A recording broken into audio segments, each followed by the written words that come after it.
Good morning students. आज हम BA part first year के फर्स्ट पेपर के अंतर्गत स्वप्न वसुदत्तम का अध्ययन करेंगे। बीए फर्स्ट पेपर में स्वप्न वसुदत्तम जो नाटक है भास द्वारा रचित है और ये हमारे सिलेबस की 2 यूनिट कवर करता है। प्रथम 4 अंक तृतीय यूनिट में और बाकी के 2 अंक चतुर्थ यूनिट में रखे गए हैं। पिछले कुछ वीडियो से हम स्वप्न वसुदत्तम का अध्ययन करते आ रहे हैं। पहले वीडियो में हमने असवदत्तम के सामान्य परिचय का अध्ययन किया और दूसरे और तीसरे अन्य वीडियोस में हमने उसके प्रथम अंक का अध्ययन किया। हमने ये अध्ययन किया कि किस प्रकार योगेंद्रायण ने जनश्रुति फैला दी है कि महारानी वासवदत्ता और योगेंद्रायण दोनों आग में जलकर मर गए हैं और रानी पद्मावती जो मगध की राजकुमारी है और भविष्यवक्ताओं ने भविष्यवाणी की थी कि रानी पद्मावती राजा उदयन की रानी बनेगी। उस प्रकार वे तपोवन में पहुंचते हैं और छद्म वेश में अवंतिका के रूप में महारानी वासवदत्ता को रानी पद्मावती के पास में रखने का उपाय सोचते हैं और कहते हैं कि मैं अपनी बहन को आपके पास रखना चाहता हूँ क्योंकि इसका पति कहाँ गया हुआ है, परदेश गया हुआ है। यहाँ तक का अध्ययन हमने पिछले वीडियोस में हमने किया। तो इस प्रकार वह अपनी बहन को वहाँ रख देता है और रखकर आगे थोड़ी देर तक या कुछ दिनों तक उसी तपोवन में रुकते हैं। आगे के श्लोक में ये बताया गया है कि किस प्रकार महारानी वासवदत्ता के मर जाने की उपरांत या मर जाने की खबर के सूचना के उपरांत महाराज की क्या दशा है, इस प्रकार यहाँ पर चित्रण किया गया है।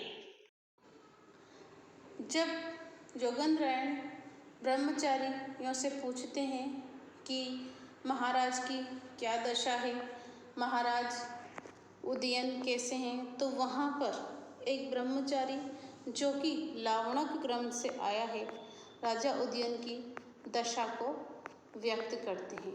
उसी का चित्रण यहाँ पर किया गया है या प्रस्तुत श्लोक में किया गया है।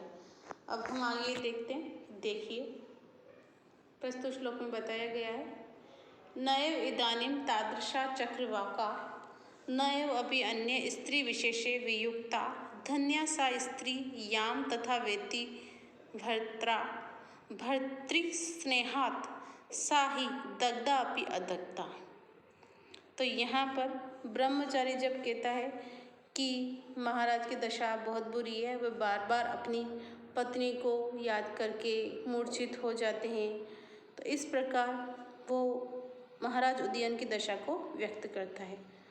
तो उसी समय जब महारानी वासवदत्ता जो कि छद्म वेश में ये सब सुनती हैं तो वे सोचती हैं कि इस समय न तो चक्रवाक ऐसे हैं न अन्य स्त्रियां ऐसी है, लेकिन जो स्त्री मर जाने के उपरांत भी अपने पति के द्वारा इस प्रकार याद की जाती है तो वो वास्तव में भी जल के नहीं जली या मर के वे नहीं मरी।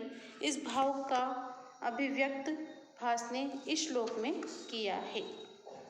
देखिए पुनः हम इसे देखते हैं।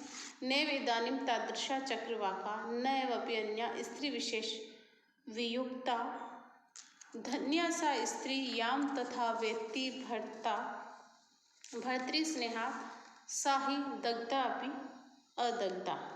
देखिए न एव इदानीं, अब इस समय में, इसे हम अन्वय से देखते हैं। न एव इदानीं, अब इस समय में चक्रवाका तादृशा कि चकवा पक्षी भी किसके समान नहीं रहे, उस समान नहीं रहे, उस दशा के समान नहीं रहे कि इस समय में तक तो चकवे भी वैसे नहीं हैं।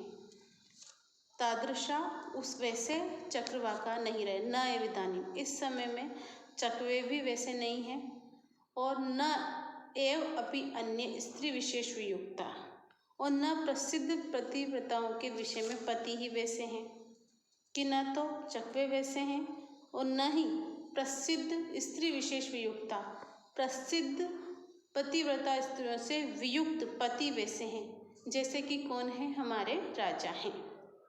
पुनः देखिए कि न एव इदानीं, इस समय चक्रवाका तादृशा न, चक्रवाक भी ऐसे नहीं हैं। न एव अन्य, न ही अन्य राजा लोग ऐसे हैं जो कि स्त्री विशेष वियुक्ता विशेष स्त्री प्रसिद्ध पतिव्रता स्त्रियों से वियुक्त राजा भी ऐसे नहीं हैं।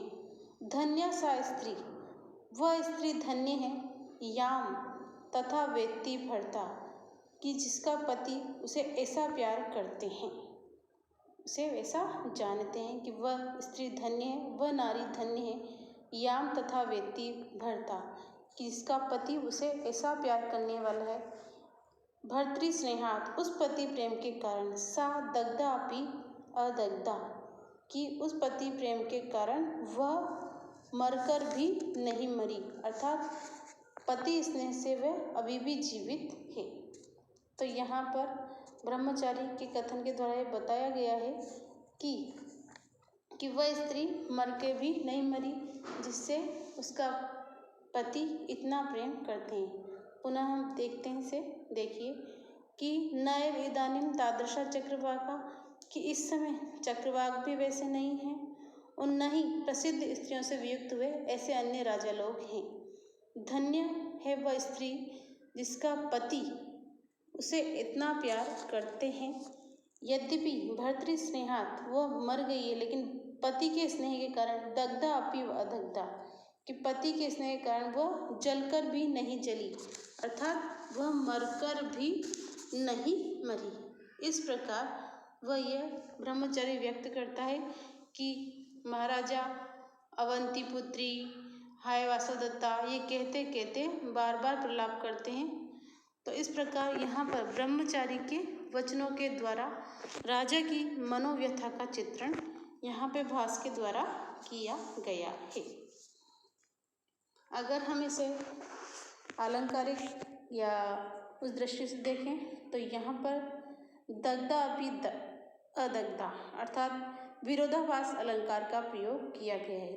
जलकर भी नहीं जली, जलना भी है और नहीं जलना भी है। तो यहाँ पर इस शब्द में विरोधाभास अलंकार का प्रयोग किया गया है। और छंद की दृष्टि से देखते हैं तो यहाँ पर प्रत्येक चरण में 11 वर्ण हैं। सभी चरणों में कितने वर्ण हैं? 11। और 11 वर्णों में सभी चरणों का प्रथम चरण मगण है, मातव। तो मातव गौ चेक छालनी वेद लोकई, की मगण 11 वर्णों का मगण छंद है। तो यहाँ पर शालिनी छंद है, जो वेद और लौकिक दोनों ही संस्कृत में जिसका प्रयोग किया जाता है। तो इस प्रकार यहाँ पे विरोधाभास अलंकार व शालिनी छंद का प्रयोग किया गया है। अब हम आगे का श्लोक देखते हैं। देखिए यहाँ पर पुनः ब्रह्मचारी के द्वारा ये बताया गया है कि उनका जो मंत्री है वो उनकी किस प्रकार से सेवा कर रहा है। उनका जो मंत्री रुम्नवान है वो किस प्रकार से सेवा कर रहा है, उसी में बताया गया है कि अग्नि अस्ति रुम्नवान अमात्यो दृढ़ प्रयत्नवान भवन्तः पर्यव्यवस्थापितुं स, कि रुम्नवान नामक मंत्री महाराज को स्थिर करने के लिए अत्यधिक प्रयत्नशील है। तो वह क्या क्या करता है उसको इस श्लोक में बताया गया है। अनार्य तुल्य प्रततरुदित श्याम वदनः शरीरे संस्कारम नृपति सम दुखम परिवहन दिवा वा रात्रो वा परिचरति यत्ने नरपति नृपः प्राणान् सद्य त्यजति यदि तस्य अपि उपरम। पुनः आप इसे देखते हैं। अनाहारे तुल्य प्रततरुदित श्याम वदनः शरीरे संस्कारम नृपति सम दुखम परिवहन दिवा वा रात्रौ वा परिचरति यत्ने नरपति नृपः प्राणान् सद्य त्यजति यदि तस्य अपि उपरम। देखिए हम इसे अन्वय से देखते हैं।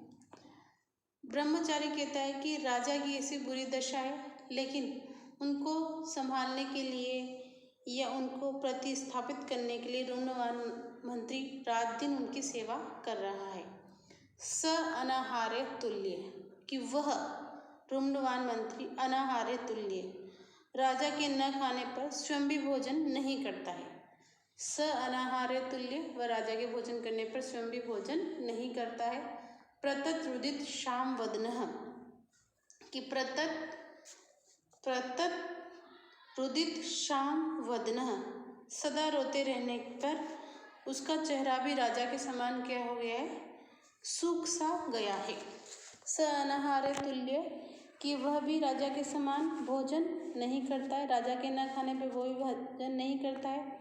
और प्रतत रुदित, लगातार रोने के कारण, शाम वदनः, उसका मुख भी राजा के समान क्या कर गया है, सूख गया है। शरीरे नृपति सम दुखम संस्कारम, कि उसकी शरीरे, राजा की शरीरे संस्कारम, कि शरीर की नृपति सम दुखम संस्कारम, उसकी पोशाक और वेशभूषा भी राजा के समान ही दुख को प्रकट करने वाली है। कि शरीर और संस्कार, वेशभूषा भी नृपति सम दुखम, राजा के समान किसको प्रकट करने वाली है, दुख को प्रकट करने वाली है। कि उसकी वेशभूषा भी, सजावट, अलंकार भी किसके समान, राजा के समान।